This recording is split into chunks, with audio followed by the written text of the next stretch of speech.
Hello and welcome to this tutorial for the board game Khora Rise of an Empire. This game is a newer version of another game from 2017 called Improvement of the Polis. I've never tried that one, but I do know this one and I'm happy to explain it to you. Here's how it goes. You are going to play 9 rounds and then the game is over. Whoever has the most points wins the game. You get some points during the game, and there is a little bonus scoring at the end. I'll explain that later. But again, you play 9 rounds and then it ends. If you have the most points, you are the winner. So, what is a round?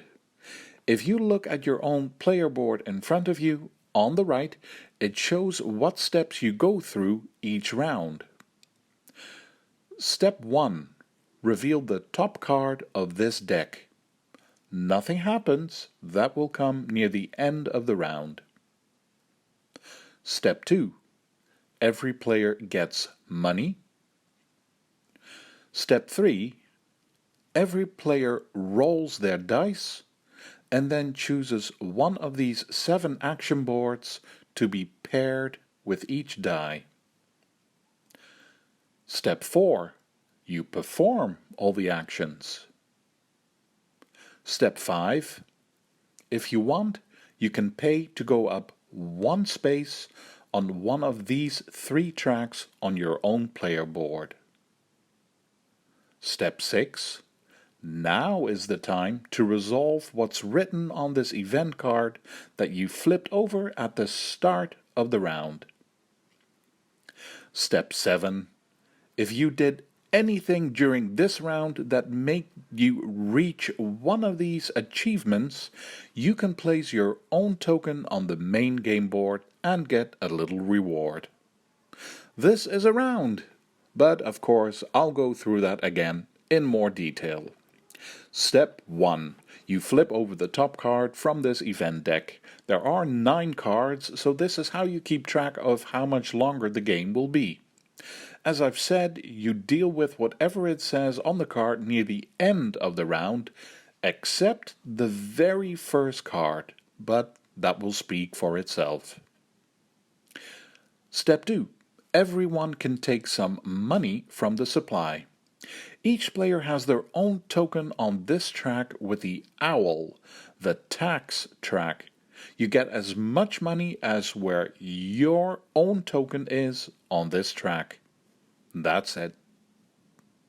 Step 3. Now it gets a bit more complicated. Every player has 2 dice. Later in the game, it's possible that you unlock this 3rd dice on your own board. In that case, you have 3 dice. Either way, everyone rolls their dice. Whoever has the lowest number will be the first player. And then you have to choose which action you would like to do this round. Every player has 7 of these little action boards. You can pair 1 board with 1 die. I have 2 dice, so I can choose 2 actions. Don't show them to the other players, just put the boards face down by the dice. When all the players have made their choice, you flip over the boards and reveal which actions you've picked. But before you do them, you might have to make an adjustment on this track all the way on the left of the main game board, the citizens track. This is what the dice are for. You already know that each die has a number from 1 to 6, and each action board also has a number from 0 to 6. If the number on the action board that you chose has a number that is equal or higher than the number on the die that you paired it with, nothing happens. But if the number on the action board that you chose is lower than the number on the die that you paired it with, Then you have to go down on the citizens track.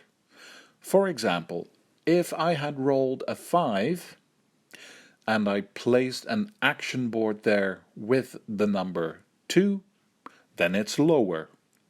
5 minus 2 is 3, so I have to slide my own token on the citizens track 3 spaces. And in case you can't do that because you don't have enough citizens, then you have to leave it as it is, but you just don't get to do this action anymore. Remove the action board. So again, roll the dice, lowest number is first player, then pair each die with one of your own action boards. If the number on the board is lower than the number on the die, you lose citizens. Step 4. After you've done all that, it's finally time to do the actions. I'll explain in a moment what all the actions are, but first, in what order do you do the actions? Well, as you already know, each action board has a number, and we use that number again. If anyone chose the action with the number 0 on it, that action is done first. After that, you do the action with the number 1, and so on. One detail about that, all the actions can be done simultaneously. You can do it player by player, starting with the first player, but you don't have to. You can all just go. Except for action number 4, the military action. If more than one player has chosen this action, you have to do it in player order. Anyway, that's how you do the actions. Let's have a look at all the things you can do. Action 0, philosophy.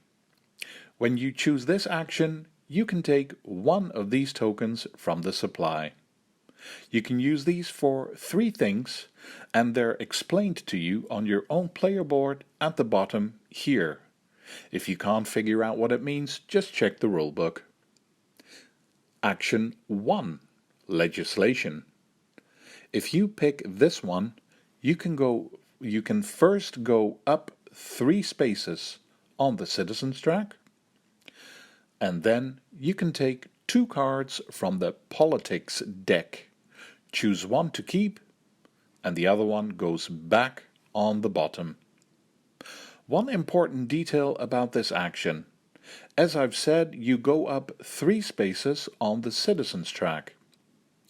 If that means you go over the last space of the track, you can do that. You can have more than 15 temporarily. If you're still higher up when the round is completely over, then you bring your token back down to space 15. But during the round, you can go over.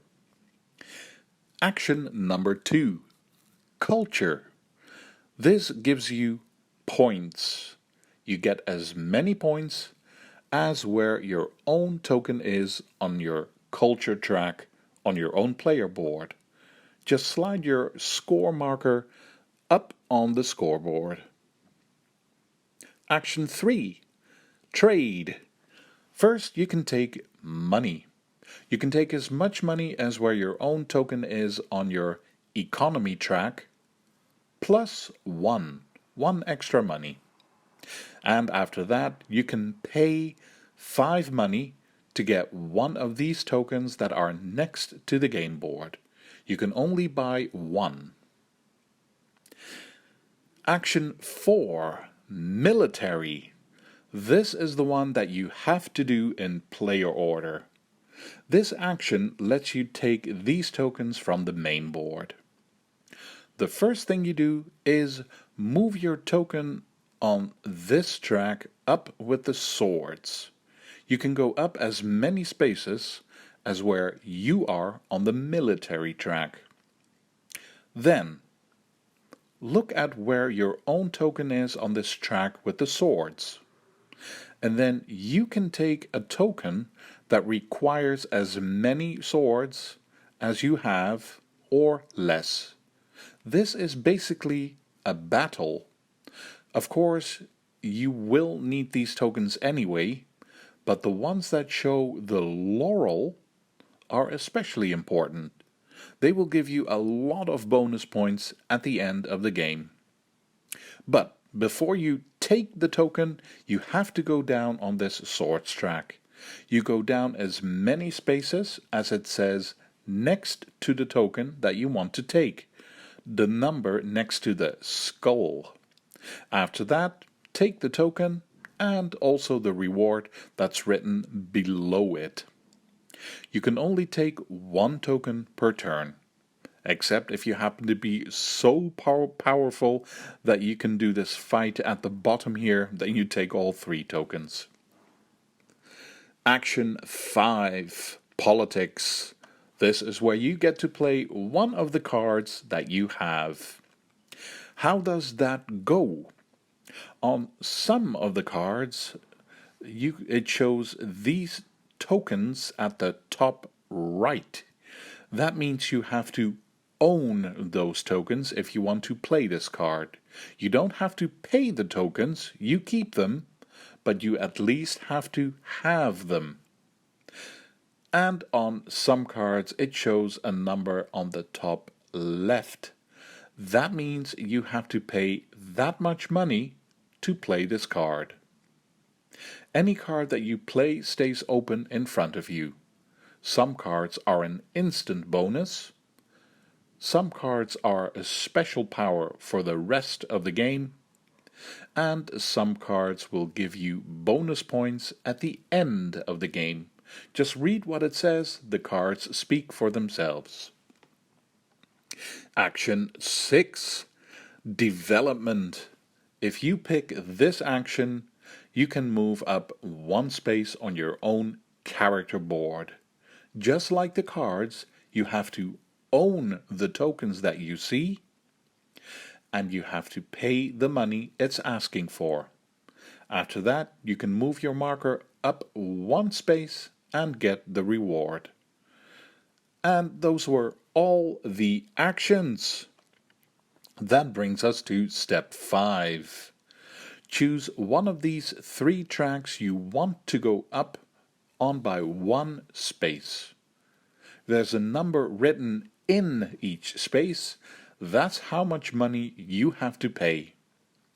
After you've paid, you can go up 1 space. If you happen to pass a reward when you do that, you also take the reward. Step 6. At the start of each round, you flip over this card so you can see what's coming. And now is the point where you have to deal with it. Just read the card and resolve it. The card will speak for itself. Step 7. You are at the end of the round. During this round, you may have done something that is an achievement. Each player has these 5 tokens. This one says you need to have reached space 10 on the scoring track. This one says you need to have played 3 politics cards, and so on. If you have done what the token is asking for, you've achieved it. If there are no tokens on that space on the main game board, you can claim it. If there are already tokens there, you're too late. You can never claim it. You can never acclaim this achievement. But in case it's empty, if you're the only person to achieve a particular achievement there, you can put your token on the game board and then you can choose. You can go up 1 space on this track or go up 1 space on this track. If you're not the only player who achieved this goal this round, then you all place your tokens there, but as a reward you can only all go up 1 space on this track for taxes. After you've dealt with that, the round is over and you start the next one. If that was the last round, then it's time for the bonus scoring, and that goes like this. You get bonus points if you have played any politics cards that say you get extra points at the end of the game. You get bonus points if you reached the top space on your own character board. It will all speak for itself. And then you can get a lot of bonus points if you happen to have at least one of these tokens with a laurel on it. If you have one of these tokens, then you get as many points as where your token is on this glory track. If you have two of these laurel tokens, then you get double points as where you are on the glory track. If you have three of these laurel tokens, then you get triple points as where you are on this track, and so on. So it's good to have these. For any bonus points you get, just slide up your own marker on the scoreboard and hope that you will have the most. And we're done. This is how you play Khora, Rise of an Empire. I hope you feel like you have a good grasp on how this game goes and that you'll enjoy it. Thank you for watching this tutorial. Feel free to leave a comment and see you for the next one.